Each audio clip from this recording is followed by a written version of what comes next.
अगर कोई चीज नहीं आती बेटा तो उसका ये मतलब नहीं है कि वो कभी भी आने के लिए।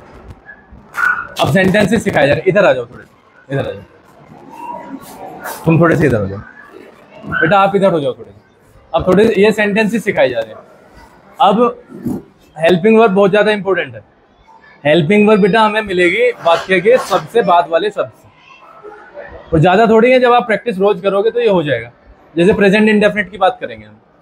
प्रेजेंट इंडेफिनिट हमेशा वो वाले सेंटेंसेस होते हैं बेटा जो हम रोज काम करते हैं। अपने अपने मन में आप ये सोचो कि सुबह उठने से रात के सोने तक हम कितने काम करते हैं।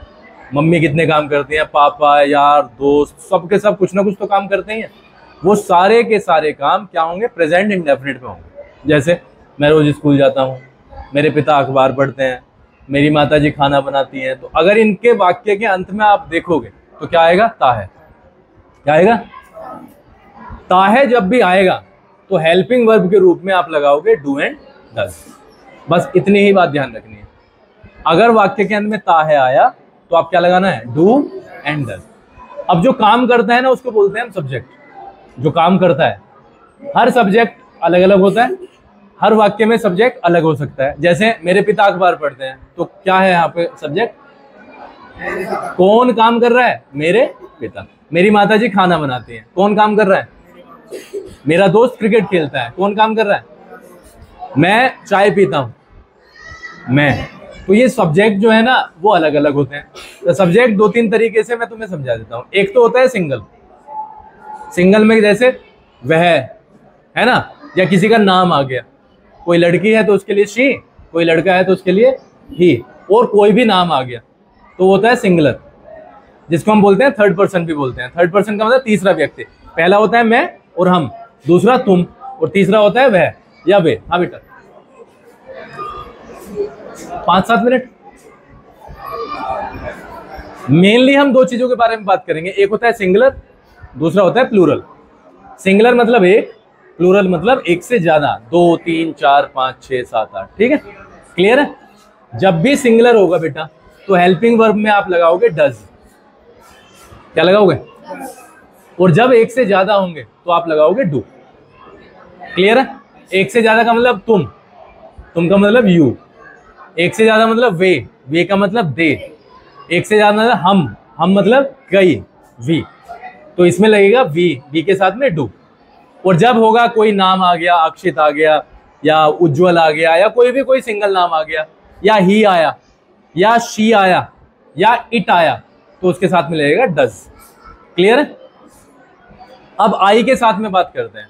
आई के साथ हमेशा वही चीज प्रेजेंट इंडेफिनिट में लगती है जो आप प्लूरल में लगाते हो। यानी आई के साथ भी क्या लगेगा? डू ही लगेगा। आई के साथ, यानी आई और प्लूरल के साथ डू, बाकी सब जो सिंगुलर है उनके साथ डज।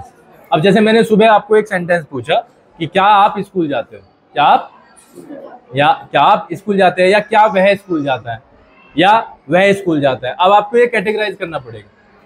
या तो ये पॉजिटिव हो सकता है, या ये नेगेटिव हो सकता है, या ये इंटेरोगेटिव हो सकता है। हम सबसे पहले ना इस वाले सेंटेंस में इंटेरोगेटिव से उससे स्टार्ट करते हैं, नेगेटिव से। मैंने सुबह एक वाक्य पूछा था, वह स्कूल नहीं जाता है। सपोज करो वह स्कूल नहीं जाता, तो काम कौन कर रहा है यहाँ पे? वह क्या है? सिंगुलर है। वह तो एक ही तो आदमी होगा। तो सबसे पहले आप सब्जेक्ट लगाओगे, क्या हो जाएगा? ही के बाद लगेगी helping verb. Helping verb he के साथ क्या लगेगी? Does. He does not, he does not go to school. He does not go to school. दोबारा बोलो, he does not go to school. एक और बार बोलो। क्लियर है?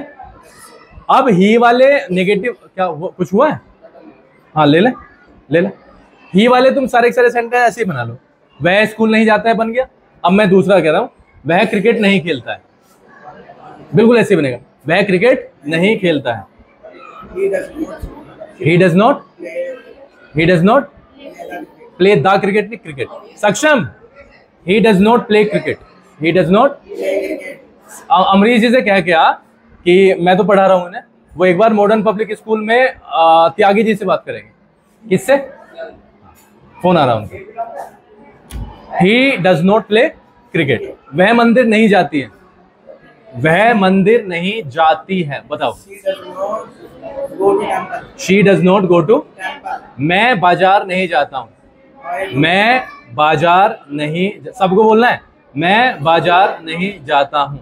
बोलो, I do not go to market. I do not go to. market. वह चाय नहीं पीता है। बोलो, वह चाय नहीं पीता है।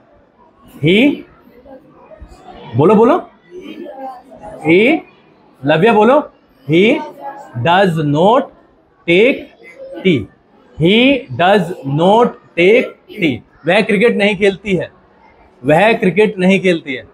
शी डज नॉट, बोलो, she does not play cricket.